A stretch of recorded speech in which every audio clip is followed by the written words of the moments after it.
on YouTube, and we will get started today. So, good Monday. Happy Monday to y'all. It's good to see everyone. How are you?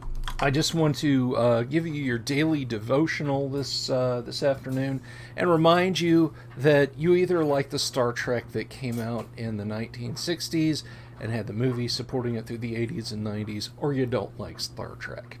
But to move on, just a little dig at some of my friends on Facebook there. But no, the original Star Trek is the best and only. So Monday, lots of stuff to talk about today. The first and most important thing that I want to bring up today is, for those of you that have been following along, you know that I am friends with Tracy Lesh, who is an all-around swell guy, a really, really righteous dude, wonderful wife, Shelby. They're both awesome people. Tracy is a pioneer of Dungeons and Dragons. He was there all the way back in '74 doing original illustrations. If you've watched any of the multiple live streams I've done with Tracy, you know the deal. Tracy had a sudden medical issue occur and had to go to hospital, but he is out. Everything is A-OK. He rode the storm out and is doing a lot better. So thank you everyone for your well wishes. Go say hey to him on Facebook. Send him your wishes. Tracy Lesh, Lesch, is who you need to look up there. He is, like I said, a righteous guy and an all-around swell dude. And did this painting. This is unreleased original D&D art, color D&D art that he did for TSR that ended up getting put on the back burner before it could get used. And the Leshes got me this wonderful canvas print. This is not the original, and I wouldn't accept the original. I wouldn't want the original because that's his, man. But they got me this absolutely awesome print that I like quite a bit. And yeah, so go give him the thumbs up, please. I am going to be just busy as a beaver this week. It's the whole joint's going to be jumping. I have stuff to mail out. I have a care package that I'm sending to my co-host Kyle Schuant, who, if you watch on Wednesday nights, and you should watch on Wednesday nights, Kyle, who is located in the land down under, he's on the bottom half of the sphere. He is down in Australia, so it's tomorrow morning when it's this evening down there. So he comes in early in the day while it's late in the afternoon here, and so I'm sending him a bit of a care package because Kyle has done a lot of awesome stuff. And if I had been live streaming and doing mail call Mondays back some time ago, there's so many little awesome things that Kyle has sent in that are just very cool. I'm not sure if you guys can see. Oh, okay, I moved it, but like he sent me this handmade leather and parchment journal that is like straight out of a D&D game, right? I mean, it's bound with leather cords holding parchment pages together that I still don't know what to do with. I don't mean I don't know what to do with, like, how do I do with this? But I mean, it's like, it's so awesome. I don't just want to like write random shit in it, but it's really spiffy and I like it a lot. And Kyle sends cool things in. So I'm putting together a care package for Kyle. And one of the things I'm sending him is this hat, which you might say, okay, well, what is Con-Am 2.7 or 27 rather? One of the best and most underrated science fiction films made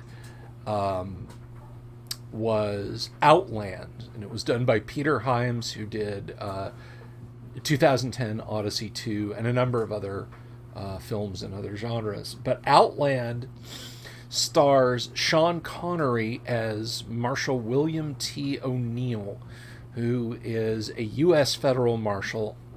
I know, the guy with the thick Scottish brogue playing a U.S. federal marshal, but it's in the future. Who knows? Maybe the United States has taken Scotland over. Did you ever think of that? Anyway, and he's sent to a mining depot on the moon of Io, or Io. I'm not sure how you pronounce it, but it orbits Jupiter, and it is a highly volatile moon, geologically speaking. It's one of the only places in the universe that we know of, other than Earth, that has active volcanism on it. But that's not the chief hazard facing Sean Connery's character. It's the fact that the mining colony run by Conam, in fact, the mine, the unofficial name is Outland, because it's implied that it is the furthermost outpost of man in the solar system. Its official name is Conam 27. Conam standing for Consolidated Amalgamated. The problem is that when O'Neill starts his tour, there are a number of violent suicides and violent outbursts amongst the contractors working at the mine. So it's up to O'Neill to uncover what is leading to this, and it is a very gritty film. There's no lightsabers, there's no force, there's no glowing aliens. There are just greedy, evil people involved, and I really cannot recommend Outland enough. Outland is arguably one of the best science fiction movies ever made. The science is not good in one major way, but other than that, it is fantastic, and I do recommend it. Tour de force acting by Connery, great support job done by Francis Sternhagen, who has apparently been 90 years old for the last 50 years. But yeah, I really recommend it a lot. So check it out. But the reason I got Kyle the Conam hat, which I want one too, but the reason I got Kyle the Consolidated Amalgamated hat there was, like, I wear a Wizards hat when I game D&D sometimes, or when I DM D&D. When I say I play D&D, it's almost always because I'm the DM. So, you know, I have various wizard hats that I wear. And I've even worn one occasionally on the live stream, and Kyle has his Viking DM hat, which I think is metaphorical. Although if he does have a real Viking DM hat, I'm going to natter him and get him to wear it when he's co-hosting on Wednesday. But I said to myself, I see that these hats are out there, and Kyle is as much of a fan of Outland as I am. So why not get him a hat he can wear while he's DMing Traveler, because Outland is a very Traveler-y game, at least the way Kyle runs Traveler. So he has a Traveler referee's hat now, so I'm sending him that. I'm also this is like his GDW care package. I'm not going to drag all this stuff out because you guys have seen it before, but I'm sending him the guts of a Twilight 2000 box set. I have most of the inserts and handouts and charts and rule books and everything all packaged up, ready to go. There's a few things that I actually need to print out to send to him, errata sheets and a couple of maps. They're available PDF, but the The package is almost complete. So I gotta send that, and it's going to Australia, which is good, which is fine. So hopefully it'll get there before the Third World War happens, or before Outland becomes a reality. Speaking of packages, now this is not an official Mail Call Monday. I only like to talk about Mail Call Monday when you guys send stuff to me, not when I just go out and buy things. Because I can buy anything and come in and say, hey, look, I bought a bottle of paint. You know, that's just me saying I spent some of my money. Ain't that cool? But this is a little special to me, and I want to show this off, and I think there's a bit of a lesson here. I am unironically a fan of the music of the Star Wars films. And by Star Wars films, I, of course, am referring to Star Wars, The Empire Strikes Back, and Return of the Jedi. And this started when I was a little kid. I have knocking around here somewhere the Star Wars story as read by, I cannot remember the gentleman's name. It's not James Earl Jones. It's another actor, but they use audio clips from the movie, and he like narrates certain scenes. It's like 50 minutes long, because you know you can cut out stuff that's strictly visual and just have exciting dialogue. And I got that for Christmas one year, and I freaking loved it. And I still have the 8-track knocking around somewhere. So I went to when I got some birthday money, I went to a record store in the Gadsden Mall called the Record Bar. And there on the shelf is the soundtrack of The Empire Strikes Back. And I thought, oh boy, that must be The Empire Strikes Back story. So I got it home, put it in my little monaural beige 8-track player thing with a handle on it, and it was just the music. But I learned to like it. And I actually enjoyed it quite a bit, and I still have that also. So it really gave me an appreciation of John Williams' music, because I could picture in my head the scenes as they unfolded, as they were given,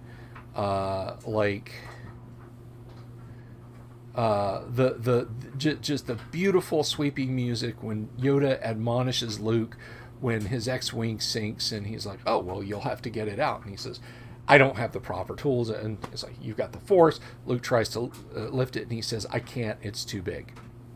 And Yoda gives him the size matters not speech, and talks about the Force, and lifts it up and brings it over and sets it on the ground, and Luke says, I don't believe it. And Yoda simply says, that is why you fail. Fantastic piece of music. Even at the tender age of 8 or 9 years old, well, no, I guess it'd be 10. Yeah, I was 10, 1980, Star Wars. That music moved me. So when I was working at a record store, Musicland, back in the 1990s, I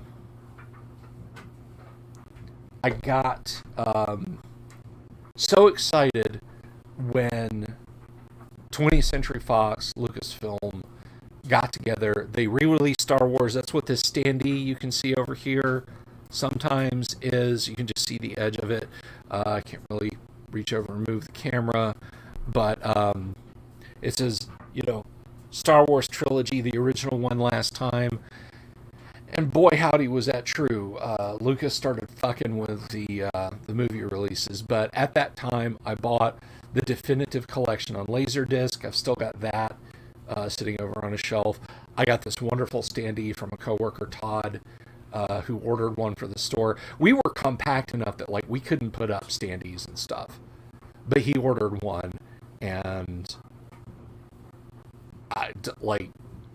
because I had seen it in a video store in the mall, and I knew we could order it, and lo and behold, a week later, This guy shows up, and I was just like, I could barely contain myself. It's so awesome, and I've had it ever since. It's like 20 years old. But also, at that time, I bought the Star Wars Trilogy original soundtrack anthology, and it's a 4-disc set that comes with this lovely booklet, and it is at the time high quality digital remasters of the soundtracks, complete, not like the 35 or 40-minute releases that were available up to that point, but complete audio scores. And I was elated to have it, but over the years, like, I don't know what happened to the box it came in. I don't know what happened to the booklet that came with it, but I did lose a couple of discs suffered accidents that ended up with the inlay cards being destroyed. So I've still got the discs, but the discs got something spilled on them, and it sort of ate away at the silk screening on the front. I don't even know if those discs are playable. But when I saw when I was sitting down the other night listening to just on a lark, like it wasn't even related to anything. I brought up the Imperial March. I started thinking about my Trilogy set, and I was like, oh yeah. And I figured, well, that anthology set is probably many years out of print and would cost bank on eBay or something like that.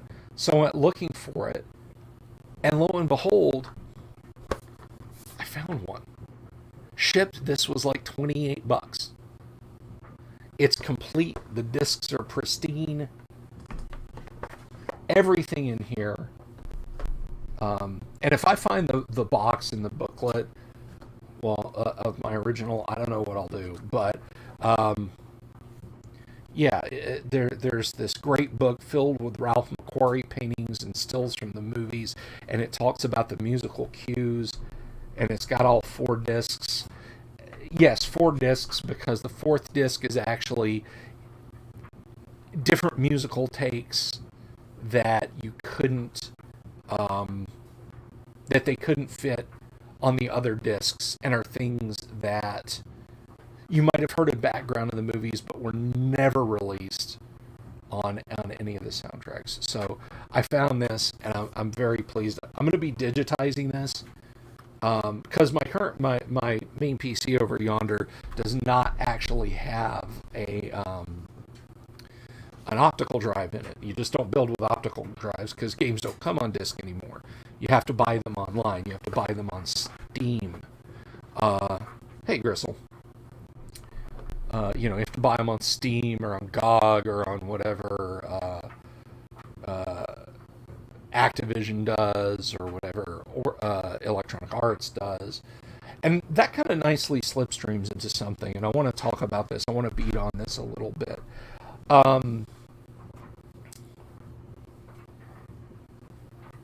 Regardless of whether it's books, especially if it's something like a role-playing game, if it's something that can be superseded, something that can be thrown out for a new version.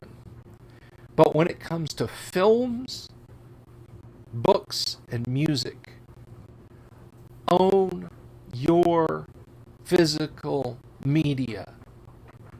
If you really love the music, the books, the films, own your physical media. Don't rent it online. Do you know when the Kindle was released back in the early 2000s? One of the first major issues that came up was that Amazon reached into people's accounts and took a book away. It wasn't a hardware crash. It wasn't not being able to connect to their servers. It wasn't a bug that caused the book to glitch out.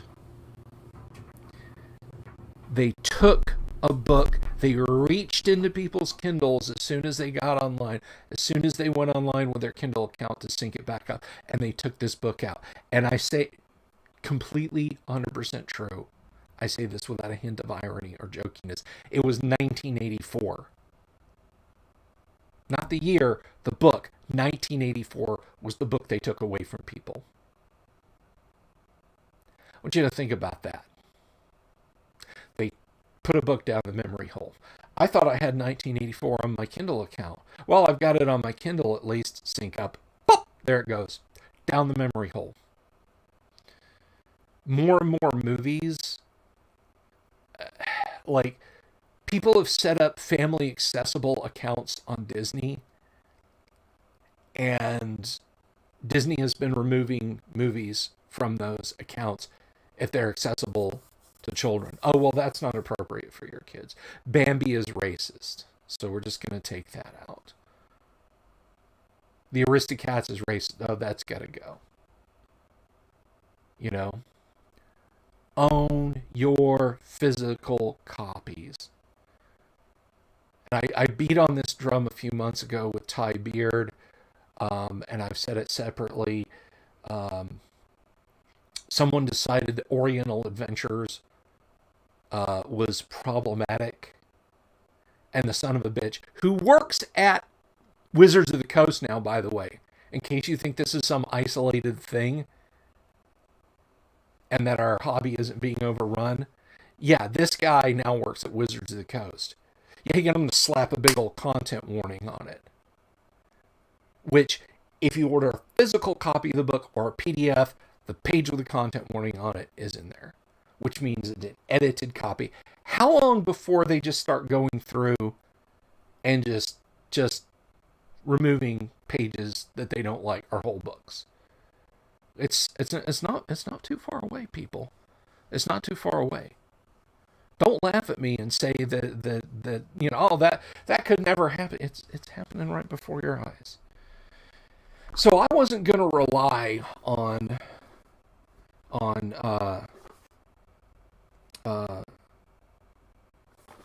Kennedy Wars, Lucas Kennedy deciding that this soundtrack didn't fit the whole new narrative of Star Wars. So I got myself a copy, and I'm happy that I have it. Buy physical copies of your books, guys. Please, please buy physical copies of your books. But let's talk about D&D. Let's talk about happy things. A physical book that is coming out that I'm still on the fence on, and I would love to hear from you guys, like what your take on this is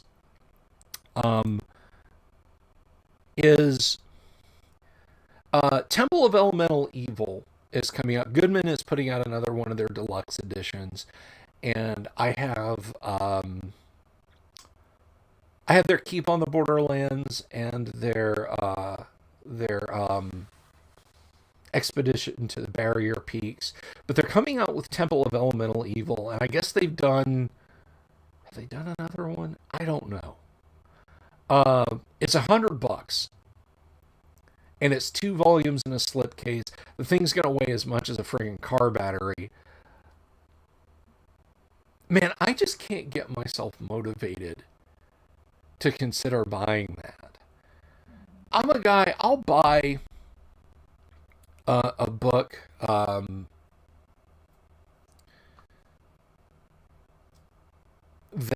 that's expensive. The cost isn't the problem. The problem is T1 is a fantastic module. It's a great adventure module. I like it a lot. It could have led into awesome things, but scheduling issues with Gary means that they were never T2, the Temple of Elemental Evil, or WG2. It's a long story there. But T2 was never released. Gary gave notes to Frank Mentzer, and Frank Mentzer released that botch job, and yeah, I'm flat out calling it a botch job, of T1 to 4. And I know a lot of people love Temple of Elemental Evil. They think it's, the best thing since sliced bread. But I I've run that module a couple of times. I've played that module a couple of times. That thing is a slog. The good parts, the parts that kind of fly by and are really snappy and so on, those are the parts that Gary wrote. That's mostly Village of Hamlet. The place where things just drag ass, it's your stuff like that's your temple proper. I mean, things like the elemental nodes and the elemental prisons and things like that. They were not that was not Gary's intent. The elemental evil. It wasn't element like earth, air, fire, water. It was elemental like fundamental. Um, so it's kind of like uh, I'm just not with it. I'm just literally not feeling uh, going out and spending $100. I mean, if I was going to spend $100 on a copy of Temple of Elemental Evil, I would try and find a copy without the map booklet. Gristle KOTB is Keep on the Borderlands. I would try and find a copy without the map booklet on eBay and buy that because I have a map booklet. And then I'd have a complete one just to have sitting on the shelf. But I don't really feel the need to do that, to spend $100 on that. Now, if you told me that it was going to include a folio version of T2, the Temple of Elemental Evil, Gary's original Temple of Elemental Evil, I would probably jump on that. But the two books and the cost of it are because Goodman is including the bastardized, and I use that in the scientific usage of the word bastard, the bastardized 5e version. Um, so one of the books will be the Temple of Elemental Evil as you knew it back in the day, in a hardback version, and there'll probably be lots of interviews and discussion and so on and etc. Discussion of the history, the origins of T1. I'm sure they'll launch into the explanation of why it went from being WG1 to T1, why there was no T2, and so on and etc. A lot of history in there. And then because T1 or T1 to 4, the Temple of Elemental Evil is such a massive mega dungeon, and 5e is such a bloated mess now. The other hardback will just be the 5th edition version. So I'm kind of on the fence. I don't really feel like I should go out and drop $100, particularly when money does get tight around here on it. Now, if I got a review copy or somebody gifted it to me, yeah, I'd gladly accept it. I mean, who amongst us wouldn't, right? But I'm just, I'm just kind of struggling to find a reason as to why I should be doing that. When I have other stuff I could do and I could talk about. If you don't own a copy of T1, there's better ways to get it. I mean, if you have $100 burning a hole in your pocket and you say, yeah, but I want the Village of Hamlet, go out and buy a pastel cover copy of the Village of Hamlet in good condition on eBay. If you have $100 burning a hole in your pocket and you're like, yeah, but I want the Temple of Elemental Evil, go buy a pastel copy of Village of Hamlet on eBay, and with the money you have left over, buy a POD copy of Temple of Elemental Evil. But this is all sight unseen. This is all sight unseen. Maybe they include the T2 folio manuscript in there.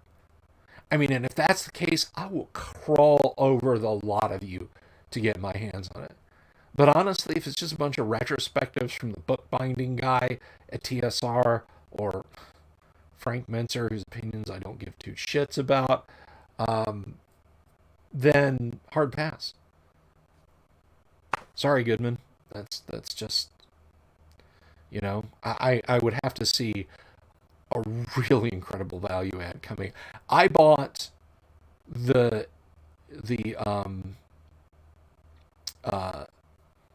B1 and B2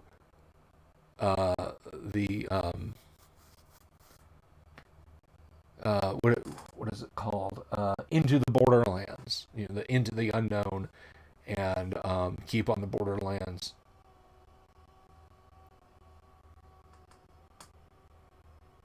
Sorry, someone running machinery outside my house.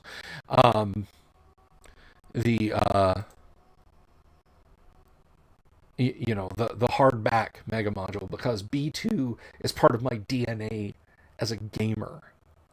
You know, I mean, that is not one of the that is the formative foundation. If you dig down into my psyche enough, the bedrock of me gaming is Keep on the Borderlands. And there was some interesting stuff about the module's genesis included in there. Plus having a nice hardback copy of the true version, the true first print version, rather, excuse me, with Errol Otis Minotaur artwork in the back, and the wand in the gelatinous cube, in fact, being a wand of fireballs, not a wand of enemy detection. You know, things like that I was all about. I bought sight unseen or unread about. I got Expedition to the Barrier Peaks from Goodman, because I thought it would have the Origins tournament version of Expedition in it. But the person who owns that manuscript was unwell at the time and could not get it to could not get a facsimile of it to Goodman in time for it to be included. Now, it is nice that it has the inlay art, the new inlay art by Errol Otis. That's wonderful. And seeing that there are some art differences, Dave LaForce's artwork being changed from his stuff to Errol Otis, you know, seeing the differences there is kind of fascinating. But I don't know that it was I don't know that it was worth the price of admission. Now, I guess it was, but the Temple of Elemental Evil, I'm gonna have to see a lot from it before I can think about dropping that much coin. Sorry, that's just how I feel. No chatter over on Facebook, huh? It's all over on YouTube. And by the way, I just want to take a minute to kind of inject this. Thank you all so much. Let me see something here. Let me go to my channel. You ever get your fingers on the wrong row of keys on the keyboard, and you end up typing like a Lovecraft name instead of the thing you wanted to? So yeah, since I asked you fine folks, we've gone up now to 597 subscribers, and thank you everyone who's kind of made this boom happen. You know, looking at that graph and seeing it go from its moribund like 480 all the way up to 597 on the analytics just makes me smile. Uh, Tell your friends who are interested in gaming and geek culture and all that sort of stuff to subscribe. I do this almost every day. Um, I would really like to get up over 1,000 subscribers. And when we get over 1,000 subscribers, I'm going to run a live game for you guys. People can log in on Discord and participate. And I'll be doing a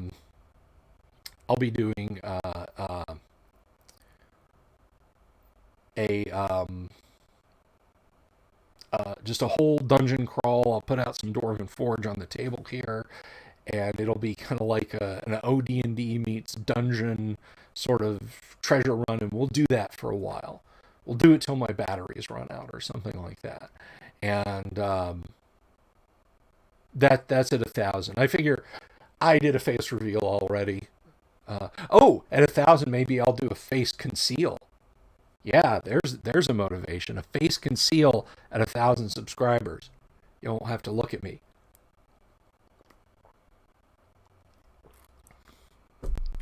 Let me catch up with these chats. Wow, this is quite the interesting thing.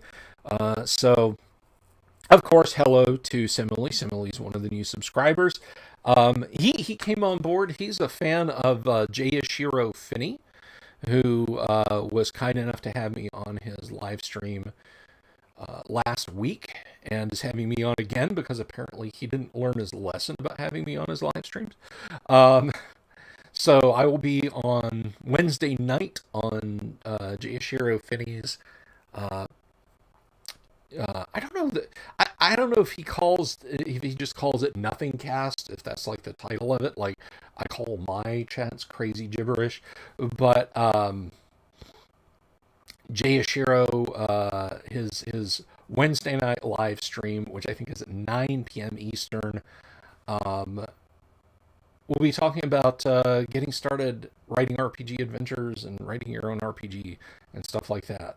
So I got a lot of signal boost from him, and I am very, very grateful. I am just ecstatic that I was able to get that get that boost from him, and it's really helped increase the number of viewers, and I want to take that up a lot. So Simile came over, and I thank you so much for doing that. Let's see. Hey Rob, top chat to you too. Who's this big brother I speak of? Oh, he's this guy from Oceania. He watches out for everybody. You watch out for him. Rob Calculus 1 says, Goodman Games have done Keep on the Borderlands, Isle of Dread. That was it. Isle of Dread, The Lost City, Expedition of the Barrier Peaks. I wax and wane on Isle of Dread. I mean, you've got to be marinating in the BX mindset for Isle of Dread to work without modification. But I think you can make it work in an AD&D context. But I'm not going to go out and buy the Goodman Isle of Dread hardback. I'm just not going to do it. This is the world sex chat. I think you mean this is the weirdest sex chat you've ever seen. Well, I wasn't gonna, but no, that's a joke. And we already talked about what Keep on the Borderlands is. Screw you, Goodman. If they want me to buy the hardbacks, they're gonna have to bring more to the table than here's the original version and here's the 5e version, and now it's in hardback. Because they take up a lot of space on the bookshelf. They really do. And I'm running out of shelves. You guys that have done the grand tour of the studio space, like it's 3 feet in that direction, or if you haven't, rather, it's 3 feet in that direction. It's 3 feet in that direction. And then it's 10 feet in that direction. So I'm basically in a 10 by 10 room. The individual cubes in the movie The Cube had more room and were less claustrophobic than the space I'm in here. So the bookshelf that I currently have, that is visibly sagging, I can see it. It's like like that, that's over on the other side of the room there. Yeah, I don't really know about no big giant stack of hardback books that can fit over there. Uh-oh. Did we lose battery? Okay, hang on just a second, guys. Oh, yeah. I'm going to fix that. Don't go nowhere. I'll be right back. I'll keep talking to you guys while I do it. I did not realize my camera battery was so low.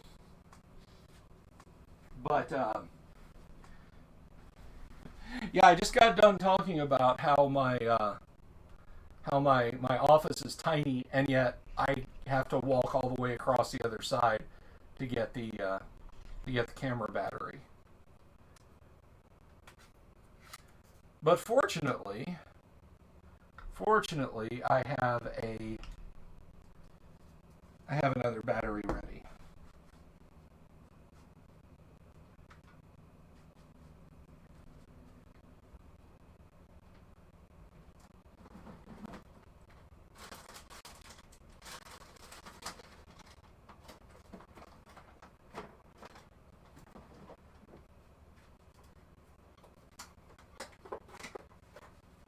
And there is a cable that I attach. If I can't find this, I'll switch over. Do I have my cable? Of course I don't. All right. Never fear. We're just going to come over here and switch that on. And is it there? I am. All right. So let's see. Let's turn off the old cam link. And you guys should be able to see me now. So hopefully that'll kick on in just a second. Now's a good time to pretend to be murder. Yeah. I just drop over to thud. There I am. All right. And there's still, what is that? Did that go away? Hopefully that went away. Yep, that went away. Buy physical books, buy nothing from Amazon if in any way possible. Yeah, I agree with you. One of the things that I have said, one of the bully pulpits I've had since I started this, I'm still looking at the camera over there. I should be looking over here. One of the bully pulpits that I've had all the way along with this is support your local game shops. Don't buy from Amazon. Yes, Amazon will sell you paints. Amazon will sell you miniatures. Amazon will sell you brushes and dice and books and everything else in the world.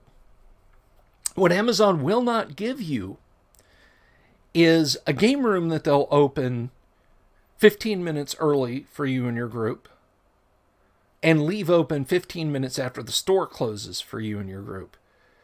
They won't give you a little break on prices. Yeah, I know Amazon is cheaper, but that's not here or there. Amazon doesn't give a damn about you. The guy who runs the FLGS, the little nerd comic shop, he cares about you. He's hurting. Not Amazon. Amazon got rich as hell during Andromeda Strain. Don't support Amazon.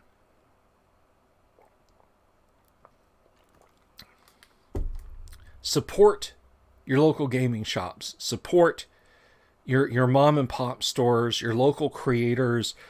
Amazon's not your friend. They aren't. And even though you can get stuff there the same day, that doesn't mean you should. Sometimes inconvenience is a reward. All right? The instant gratification button and getting that dopamine rush of saying, ooh, look at all the stuff I've got now. It's not worth it. You know, yeah, okay, if you need diapers, odds are there's not a mom and pop grocery store that's going to sell the exact diapers you need, or what have you. But no, I'm talking about gaming stuff. Gristle says, shop local or watch your town die. Yeah. That's basically it. And something else, and this is a something I'm very fond of saying. I don't want to get political. When you buy from Amazon or Walmart or Target, even if you buy shit that says, "Oh, it's made in America," or made in your home country, odds are parts of it were, but I can guarantee most of it was made in China. So if you want to buy bullets for the PLA, yeah, you can shop at Amazon or Target or Walmart or whatever megacorp. Christ, it's like Cyberpunk come to life. But anyhow, this is weird. I wish I could have found my camera dummy battery quickly. This camera angle is weird. Amazon does suck balls, yes. Hey, does everybody remember B. Dalton? How about or no, I'm sorry, B. Dalton's still around. Borders, do you remember Borders books? Do you remember oh, somebody posted this up on Facebook the other day. Do you remember no, B. Daltons is gone too. Yeah, B. Daltons and Borders and Walden books, they're all gone. I think Books A Million are gone too. So, Simile says, fortunately, there's a good game comic manga store chain that sells all that stuff. A finished chain. It's like 4 stores in total. Okay, well, that's great. Now, if you're off in a corner of the world and you don't have a favorite local gaming store, I do want you to go and check out my dear, dear friends at Gods and Monsters. They don't sponsor, they don't give me any money or kickbacks or anything to constantly mention them, but I feel like I should mention them because it's an awesome, awesome store. They support local artists and local creators. If you ever get to the Orlando area and you ping me and you say, "Hey, Delver, I'm going to be in Orlando. What's fun to do?" Go to Gods and Monsters. Go to Vault 5421, which is their bar in the back, which is all kinds of awesome. Get yourself a cold one. And if you're here, I'll take you down there. I'll introduce you around because it's awesome. But the important thing about it is they ship everywhere.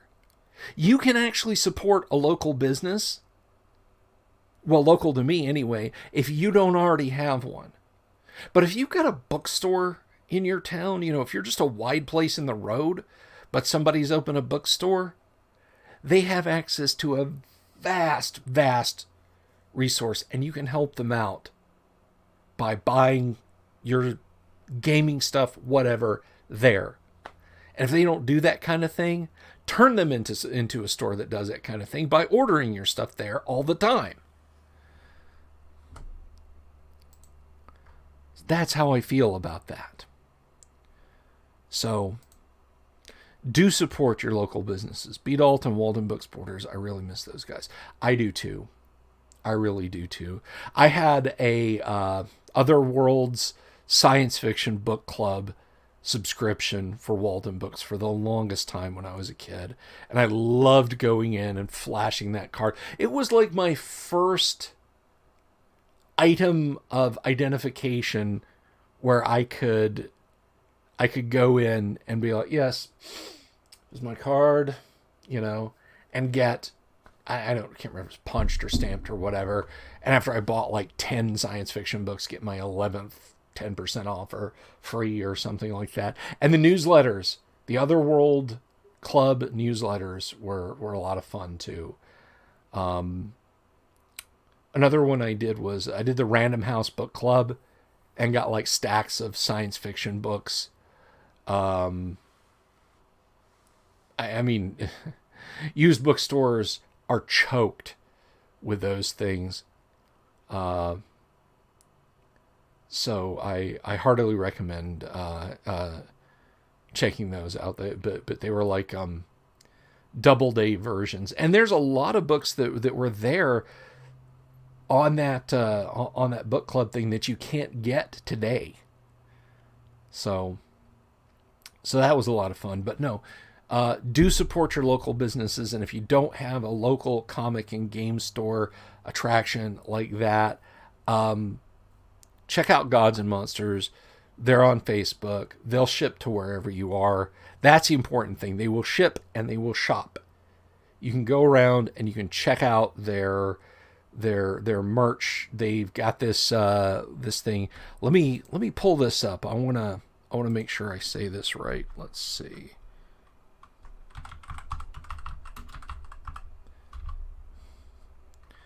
All right. Pull up their page. I think this should go into the live stream chat. I'll put it on Facebook, and I'll put it over here on YouTube. This should go into the stream. So hopefully you guys can see that link, but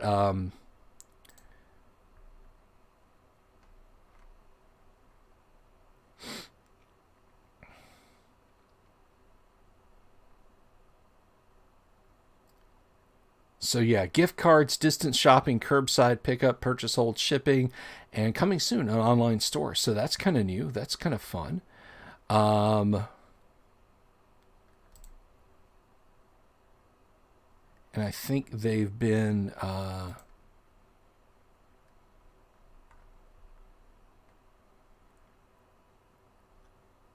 yes, popshop.live/gods and monsters. I'm going to copy that and paste it. These guys are fantastic. Do check them out. They've been doing this kind of live stream where they talk about all kinds of cool stuff that they've got for sale. So do give them a look.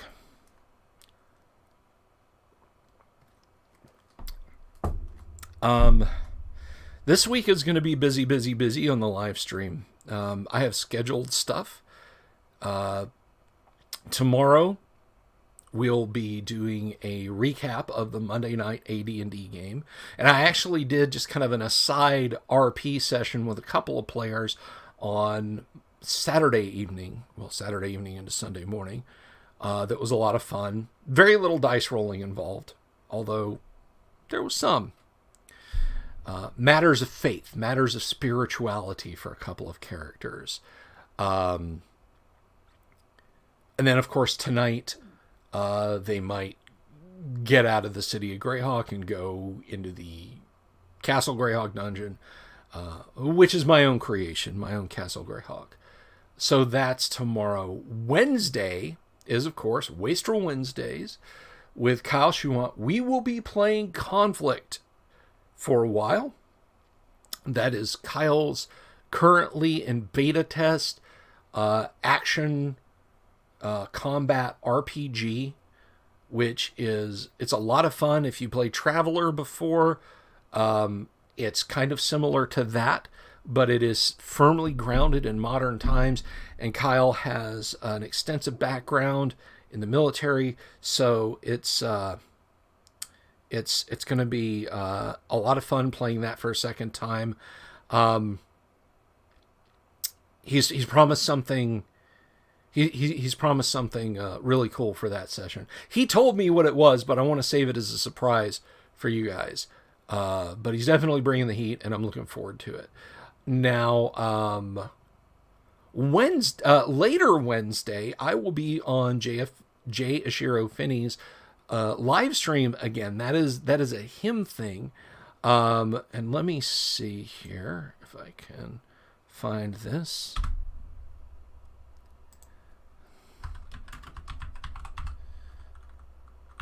And here's an interesting thing for those of you who don't come from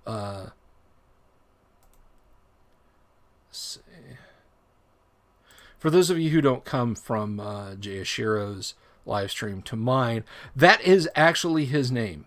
That is Ishiro is his middle name, and I think that's kind of cool. It's not just an affectation.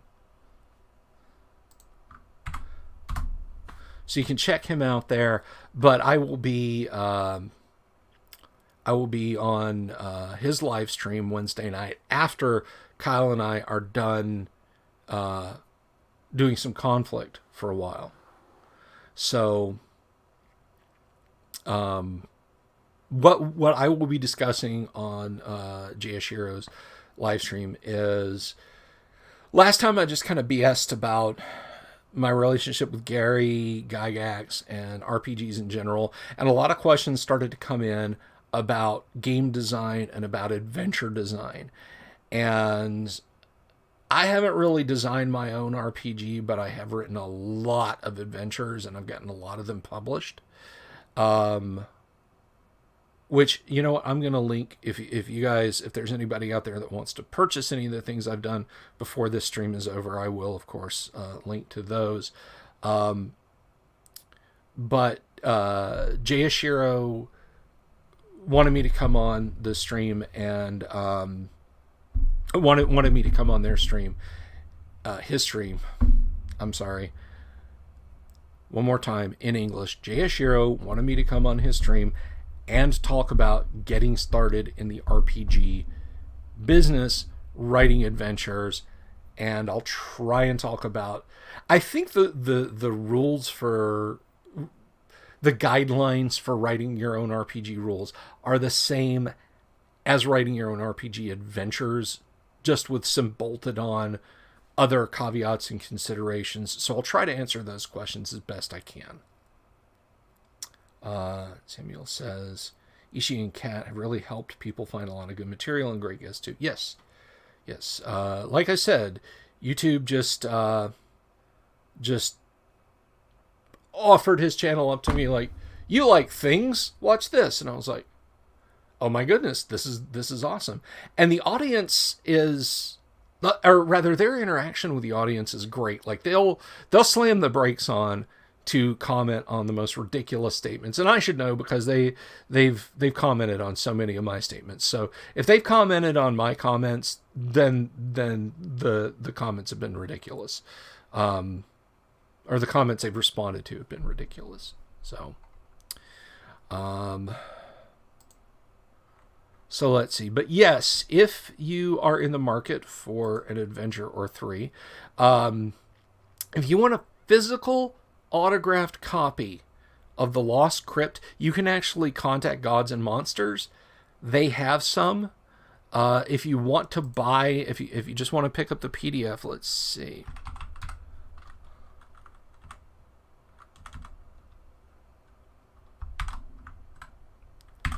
And there's something, there's kind of an error I need to remedy. So that is the link to The Lost Crypt, or it should be the link to The Lost Crypt.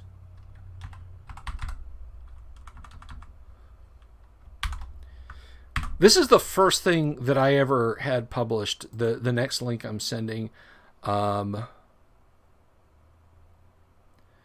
need to send those over also to Facebook. Elemental Moon.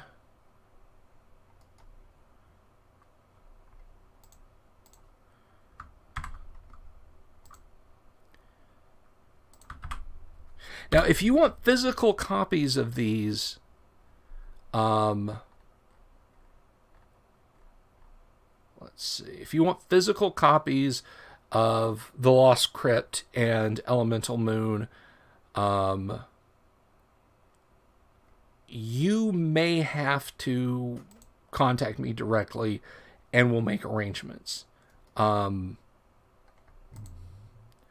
Like, you know, you get a copy done in Lulu and then send it to me. And last but not least, and this is very near and dear, so let's see. Hang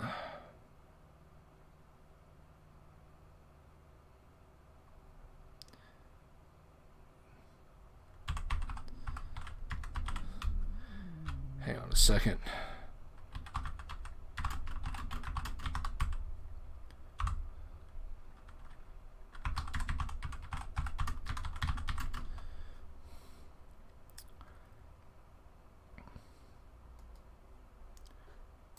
All right.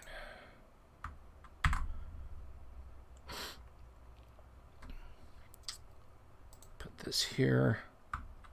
I'm just pimping my stuff so hard right now. Temple of the Sun is probably the second published RPG product that I ever did. But not really. There's a story behind it, and I'll tell that story another time. But you can get Elemental Moon, The Lost Crypt, or Temple of the Sun right now. They're all PDF, but again, you should be able to send them to a service like Lulu and get physical copies. And if you want autographed copies, ping me, and I'll try and make arrangements. Oh, goodness. One other thing that I've been doing, and I just want to, this makes no difference to the price of tea in China at all. I should Gristle says you should read The Historian by Elizabeth Kostova. It's a vampire tale that won literary awards. Well, I'll have to check that out. I normally don't dig on vampire stories that much, but I may look into it. I just think this is the next thing I was gonna mention. I just think is the coolest thing in the world. It doesn't really have anything to do with the price of tea in China, but I promise after I tell you this, I'll get back to talking about scheduling this week. My daughter, my youngest daughter, is a cadet in, or is she an explorer now? No, I think she's a cadet in Girl Scouts, and her troop still meets regularly. But usually they have some time at the end of the meeting to play a few rounds of Among Us, which I've never played, but I know what Among Us is. So I'm at the age, or my daughter and her peers in the group rather are at the age where, like, you know, when she was 6, 7, 8, 9, even 10 years old, going to a Girl Scout event, be it a meeting or you know, we have so many nature parks and stuff here in Central Florida. Like, we went to Gatorland one spring, or was it spring or was it fall? It's hard to tell because seasons in Florida. It was fall, I remember, because I asked one of the other dads. My phone was dying, and I asked him to pull up ESPN.com and tell me what the score of an Alabama football game was. That's how much I love my little girl. I went on a Saturday when Alabama was playing on TV, on CBS. But I went.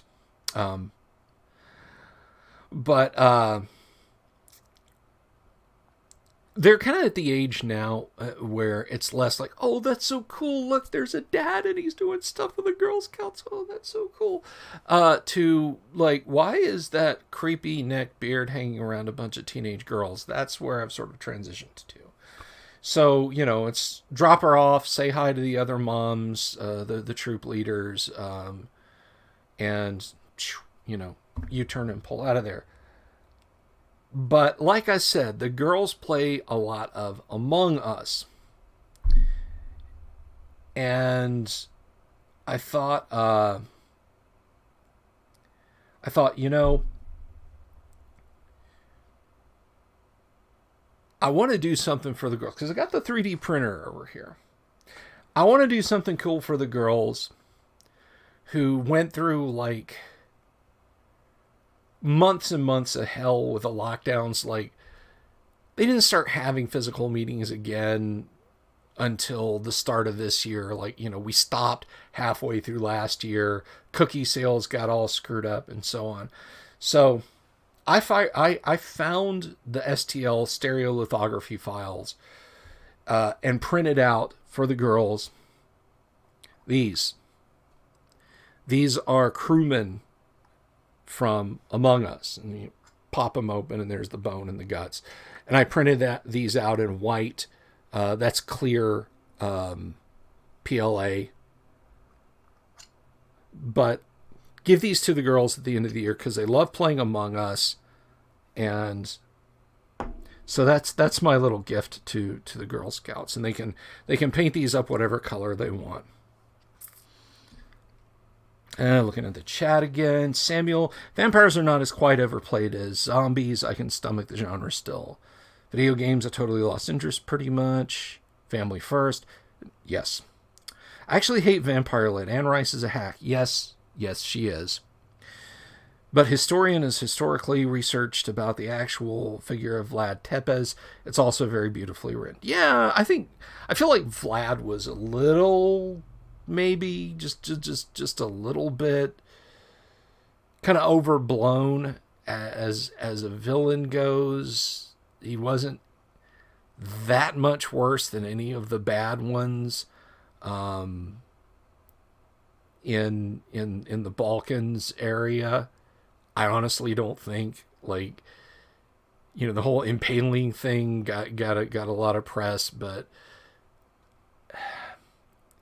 winners write the history, right?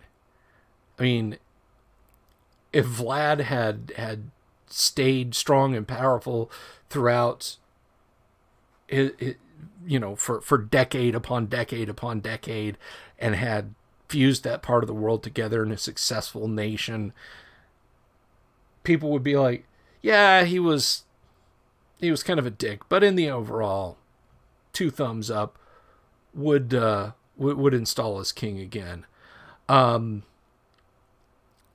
So it kind of makes me wonder, the whole, like, hundreds of people impaled on stakes in front of his castle thing.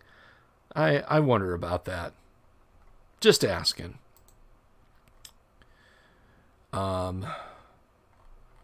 Greetings, viewer on Facebook. Thank you for joining us. He did kill a lot of Turks.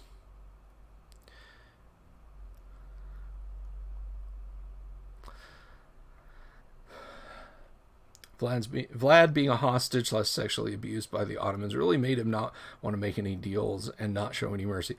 Yep. He did. He did not want to have a bunch of well, let's sit down and talk this through moments, which I can understand. I mean, it kind of makes you wonder how many, the impalers of history lie in front of us, of people that are going to get captured and abused by their captors. He kind of did the whole I spit on your grave thing writ large, let's say. But anyway, so back to the schedule. So Thursday, we'll be doing paint again on Thursday. I've still got my it's not over there, Bill. I've still got my wet palette here. And the paint is still nice and viable. So we'll be doing the second layer of paint on these fantastic Grenadier minis, and hopefully moving on to other details. But we're going to paint them up.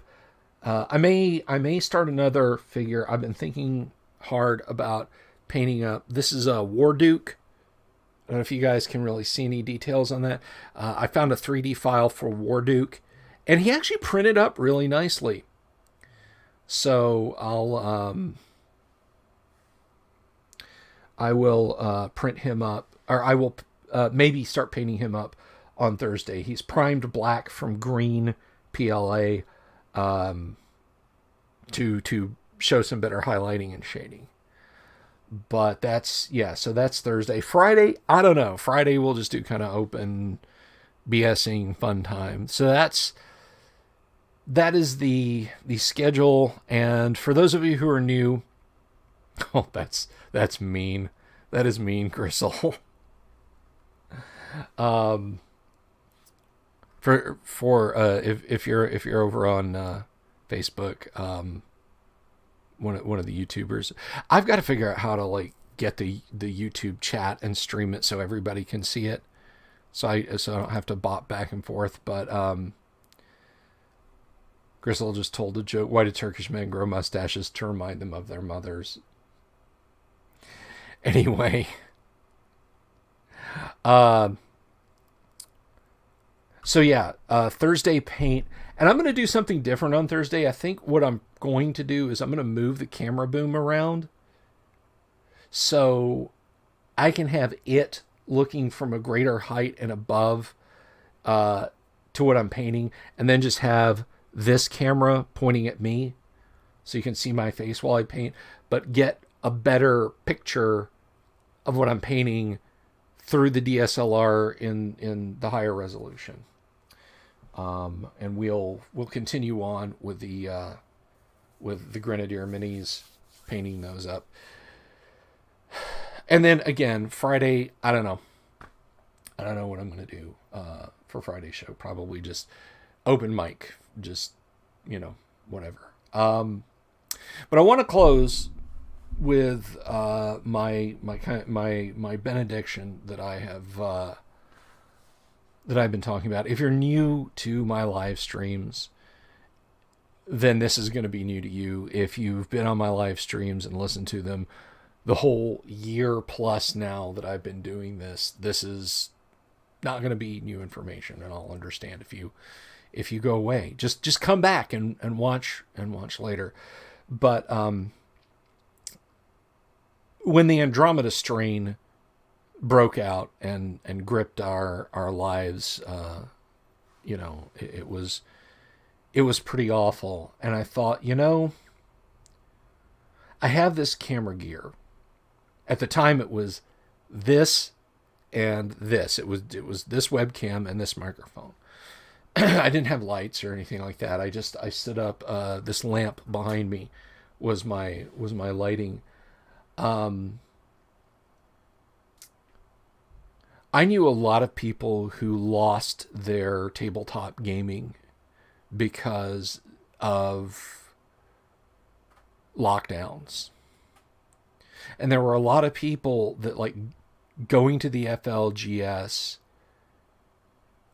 or going to a friend's house or whatever, going to cons and that sort of thing, that really kept them up. That really kept them going, And suddenly, just like a light switch, this wasn't a gradual thing where it's like, okay, in January, some people are kind of getting sick. You might want to, wash your hands. Maybe if you're susceptible, wear a little face covering. No, this was like middle of March. We just slammed forward into a wall. And it was like the beginning of the Omega Man, It's like shit's normal. And then there's panic in the streets and people dropping dead. And we can argue until the sun comes up tomorrow about media panic or what have you. I'm not going to, not right now. That's for another day.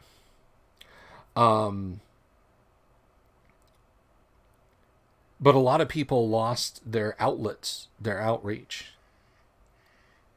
And a lot of my friends online were amongst those. So I started doing this. I started saying, hey, I'm over here. Just, here's another human voice. Here's somebody you can contact. You can make comments on Facebook to me. You can ask me questions. I'll talk about the thing that I love, which is role-playing games. But the other thing that I wanted to remind people of, because I have a group that has been going since 2014 through various online methods playing first edition AD&D. And that group has grown from some nights where it was just me and one other player, and we would just kind of go, we'll go do something else. We'll go play Left 4 Dead or just meet again next week, to I have 12 current players and room for more. So I was already used to playing games online. And so I wanted to tell people that they don't have to feel isolated, like they can't reach out and keep gaming. And folks, it's gotten easier now because companies have woken up and realized, hey, we have to, people are relying on us now. You don't need this fancy crap. You don't need a boom mic. You don't need a webcam. You don't need an ultra streaming computer and studio lights and miniatures and Dwarven Forge terrain. What you need is a mobile phone. That's it. You can game with just you can get on Discord and Roll20 and just about any other mobile gaming app. You can use your I keep pointing to mine, it's over there. You can use your mobile phone, okay? If your gaming group is completely technically inept, like none of them can figure it out, Google it, go on Reddit, ask on the support forums for the software. They'll help you do it. If they're technophobic and they're like, no, it's not real gaming unless I'm sitting in the same room. But you can't, because of lockdowns or whatever. You can go on Roll20 and find groups to join, or run a group yourself. You don't have to be shut up and locked down in your house and not be able to reach out and get some human contact. It's super easy, barely an inconvenience to do it. Trust me, if I can do it, and you guys have seen how I've screwed up the audio and video on this, okay? But I keep doing it every day, and I've had an RPG. Like I said, I've got 12 people on Monday nights and room for more. You can get a gaming group together, or you can find a gaming group to join, or you can run your own. And hell, you can do it by email. But I just don't want you to feel like you're trapped in your apartment. If you're in a city where there's major lockdowns, or in a country where there's still major lockdowns, and you can't do anything, and you're slowly going stir crazy. The only thing, the only part of the outside world you see is when you step out on your front porch and take in a grocery delivery. Don't do that to yourself. Reach out to people. And if after all of that you still can't get it together, you can ask me. I will be more than happy to help you with any technical issues. I can point you in the right direction. I can answer a question for you.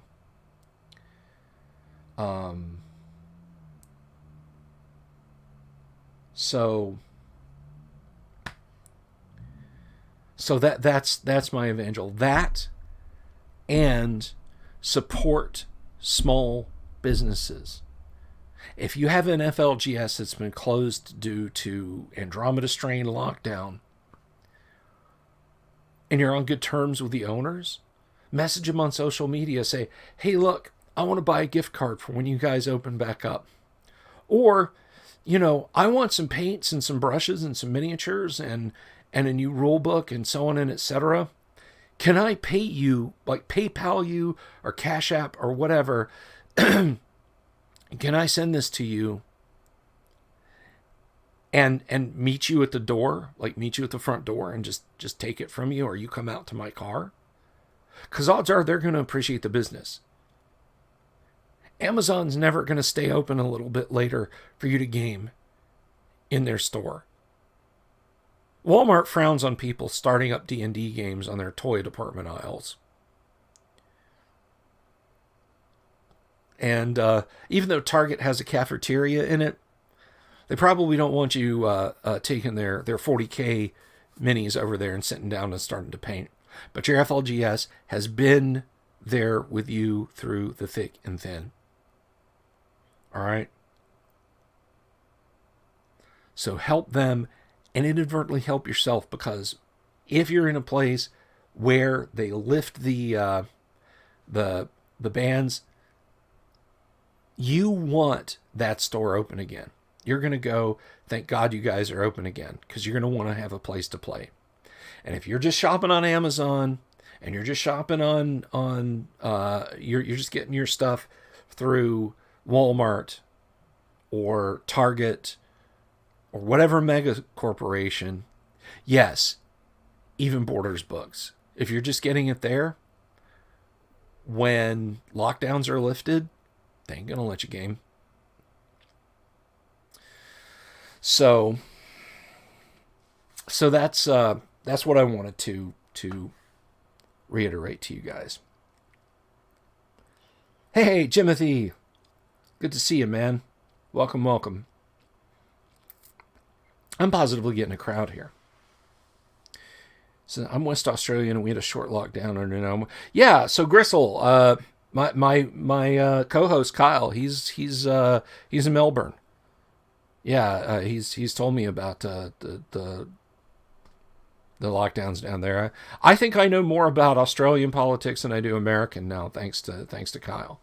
But anyway, that's what I have to say. Is keep your chin up and keep gaming. Game and keep gaming. That's the primary focus of this channel. It's not necessarily getting me to 1,000 viewers on YouTube. I would do this if I had one person watching this stream every day and it was helping them stay a little bit saner during this frigging pandemic lockdown.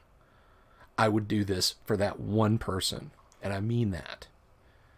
So that's why I do this. That's why I come on here, and that's why I do this. It's not necessarily to pimp my stuff. It's nice if you guys buy it. It's nice if I get over. It'll be nice if I get over, 1,000 viewers on YouTube. But